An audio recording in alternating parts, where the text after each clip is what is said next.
Ciao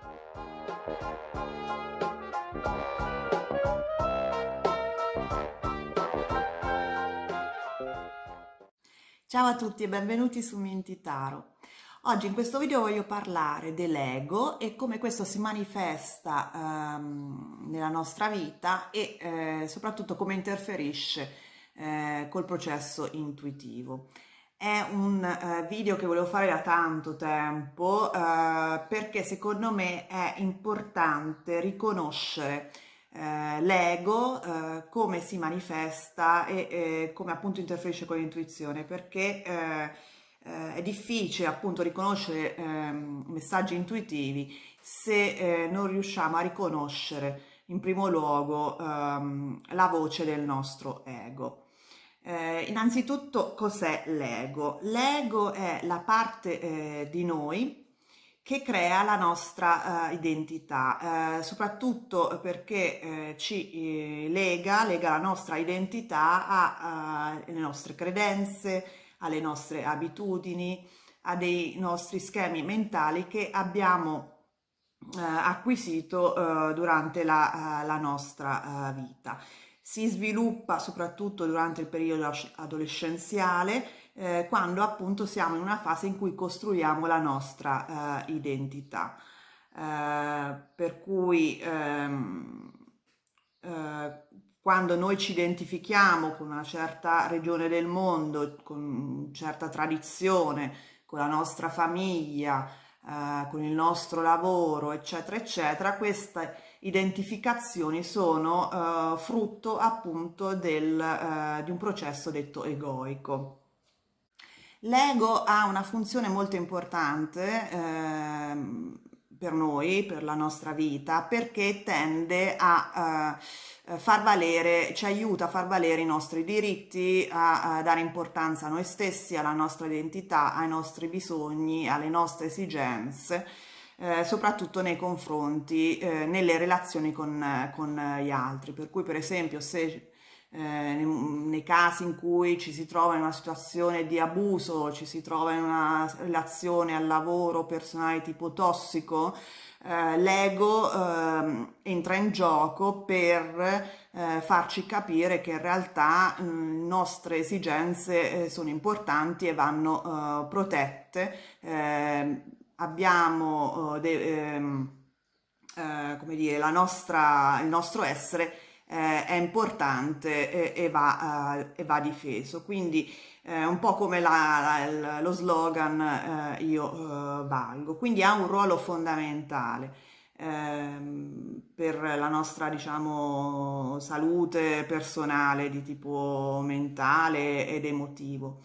Ehm, Però ovviamente deve essere bilanciato, ovvero ci possono essere degli eccessi egoici che in realtà possono avere delle conseguenze dannose per noi.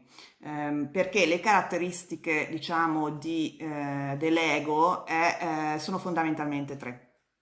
Ehm, la protezione, cioè la protezione di noi stessi, ha un atteggiamento protettivo, quindi cosa vuol dire? Che se da un lato ci ricorda quanto noi valiamo e quanto è importante difendere noi stessi nelle relazioni con gli altri, a volte però può innescare dei sentimenti di paura e un atteggiamento eccessivamente difensivo nei confronti degli altri, delle situazioni in cui ci troviamo in questo momento.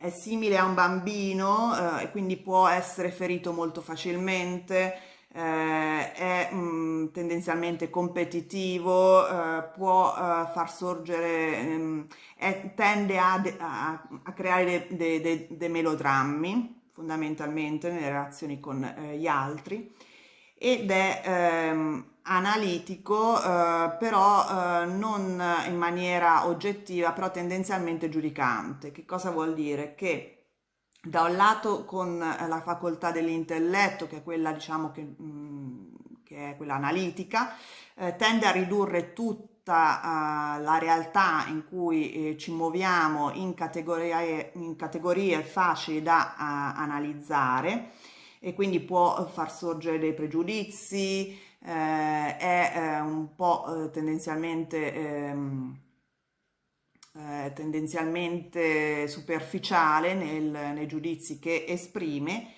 e poi è sempre dubitativo, quindi mette sempre tutto in discussione.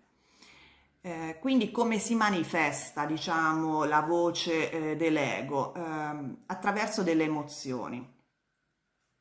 Siccome ha questo atteggiamento, diciamo, protettivo, ma anche infantile allo stesso tempo, soprattutto se è disequilibrato, può dare adito ad emozioni tendenzialmente negative, cioè di paura, di dubbio, di offesa, di ansia, di orgoglio ferito, di eccessiva competizione. Quindi quando per esempio mi vengono in mente quei sentimenti in cui ci si offende molto facilmente, o quelle dispute per ragioni, diciamo, superficiali, futili, lì c'è sicuramente in gioco molto ego, un atteggiamento egoico eccessivo. Quando abbiamo tanta paura di prendere strade nuove, nuovi cammini, di cambiare lavoro, di interrompere una relazione, queste paure sono la voce dell'ego, perché l'ego è protettivo e quindi ci dà dei segnali di paura, appunto per impedirci di accedere a nuove vie, perché appunto avendo paura di tutto ciò che è nuovo, che è tutto ciò che non conosce. Eh, Oltre alle emozioni si manifesta soprattutto attraverso questa conversazione continua che è nella nostra testa, e questo è importante, perché non so voi, però io a scuola, soprattutto studiando filosofia, eccetera, mi è sempre stato detto che questa coscienza che noi abbiamo si manifesta con questa voce interiore, no? Questa voce che sta nella nostra testa. Beh, in realtà non è vero, è una parte di noi, ma non è solo noi. Questa è la voce dell'ego che non è di per sé saggia, è semplicemente un meccanismo mentale che fa parte di noi, che si manifesta in maniera a volte anche totalmente inutile. Se voi per esempio pensate alla classica situazione in cui voi passeggiate per strada, vedete davanti a voi, che so, per esempio un cane che vi piace, in realtà non avreste bisogno di ripetere dentro la vostra testa: ah, quanto è bellino questo cane, però fateci caso, vi verrà molto spontaneo rimarcare questa cosa con una frase. Beh, questa frase è la voce dell'ego, perché è una specie di iperattivismo della nostra mente che si manifesta con una conversazione continua, non sempre utile, ecco. A volte ridondante, ecco, mettiamola così, ridondante, perché vedere il cane e capire che ci piace, che è un bel cane, è automatico, non c'è bisogno di rimarcarlo con una conversazione interiore.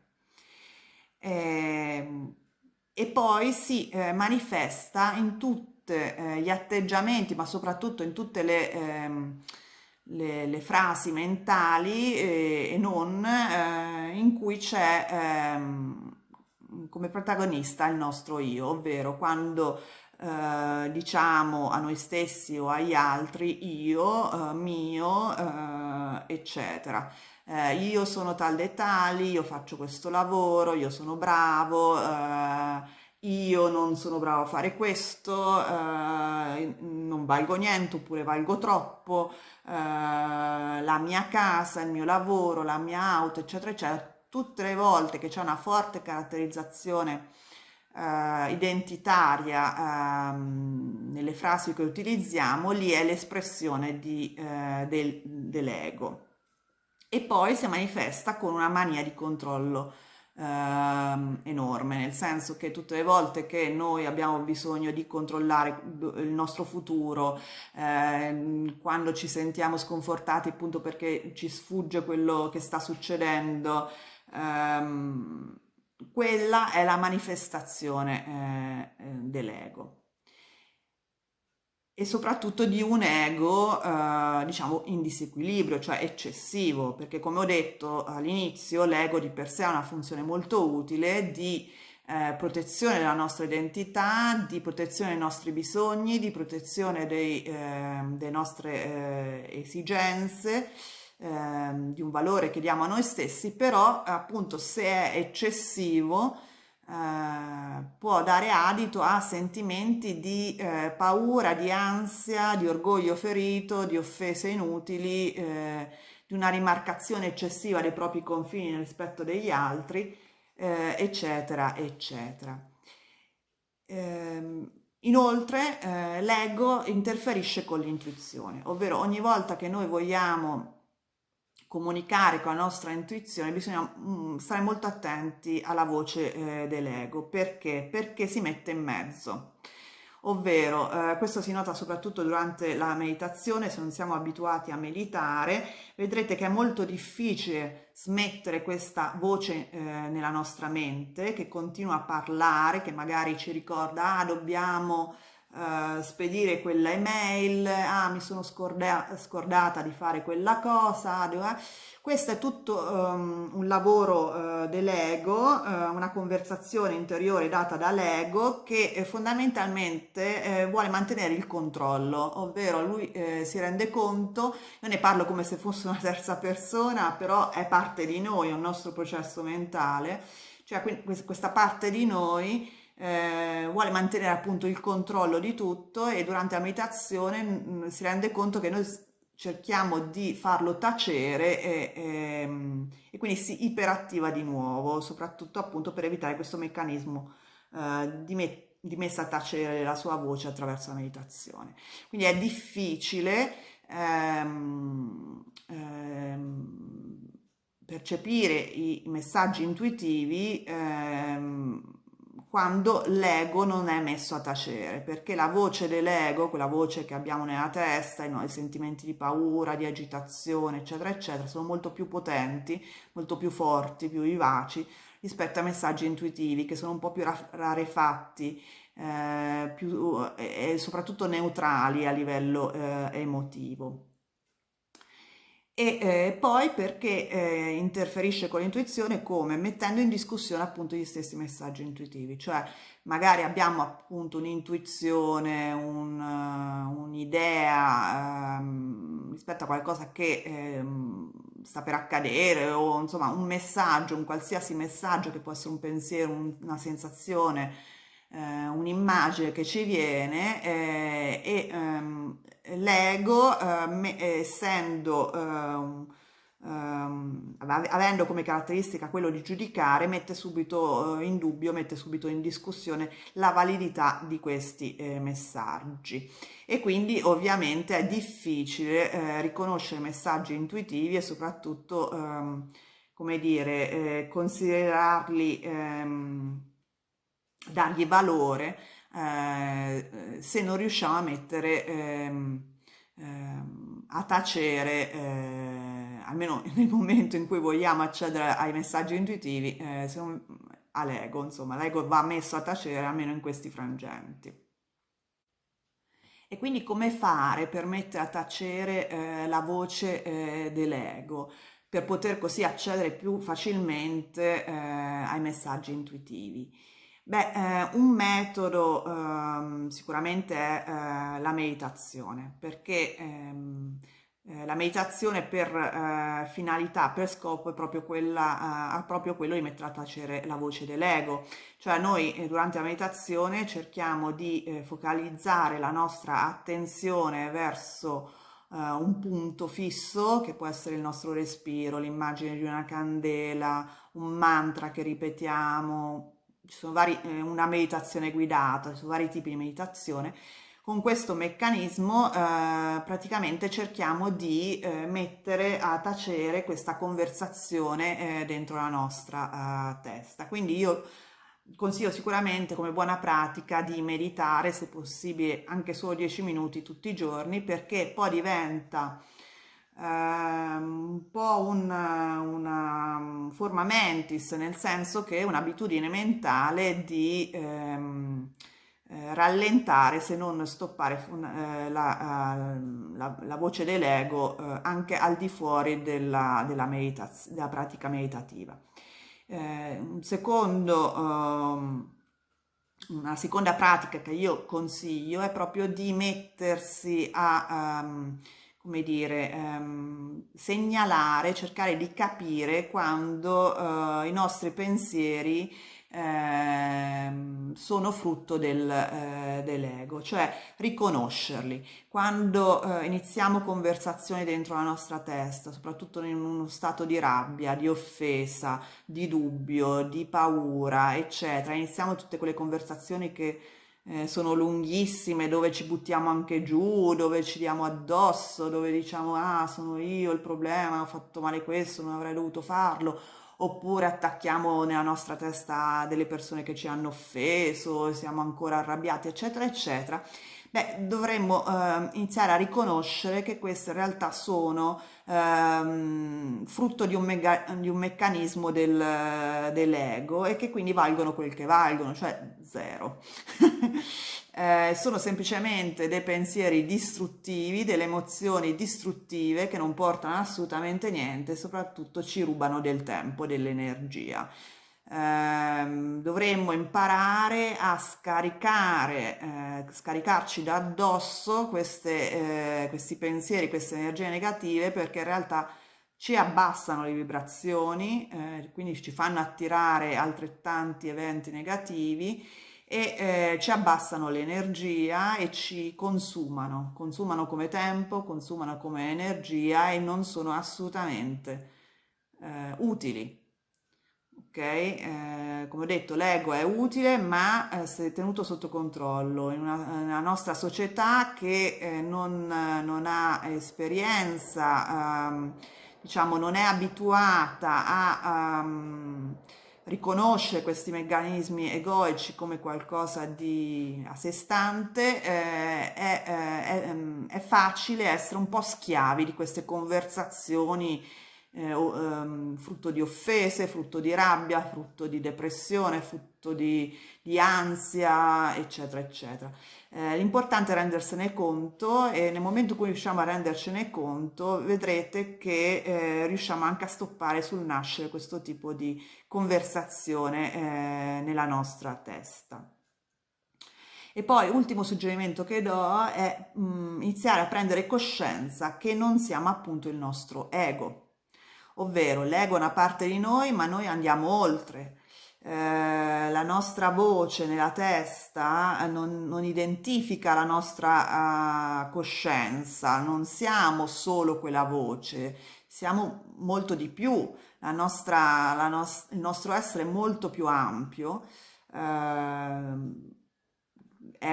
Questo video non vado ad approfondire, però fondamentalmente come noi non ci identifichiamo totalmente con il nostro corpo, ma lo vediamo come una parte di noi, così non dobbiamo identificarci con il nostro ego, ma semplicemente dobbiamo riconoscere che è soltanto una parte di noi che ci è utile in alcune occasioni, che non ci è utile, ma anzi ci è dannoso in altre occasioni. Nel momento in cui si prende coscienza di questo, vedrete che è molto facile poi dissociarsi, cominciare a andare oltre, stoppare immediatamente appunto queste conversazioni, questi pensieri negativi, questa eccessiva competizione, questo eccesso di protezione di noi stessi, di ferite, perché l'ego appunto è anche tra l'altro una parte di noi che si offende molto molto facilmente. Bene, spero che questo video sia stato utile. Se avete domande fate tranquillamente nei commenti. Se vi è piaciuto il video vi invito a mettere like, a iscrivervi al canale se non l'avete già fatto, e soprattutto attivare la campanella in modo da non perdere i prossimi video. E noi ci vediamo presto. Ciao!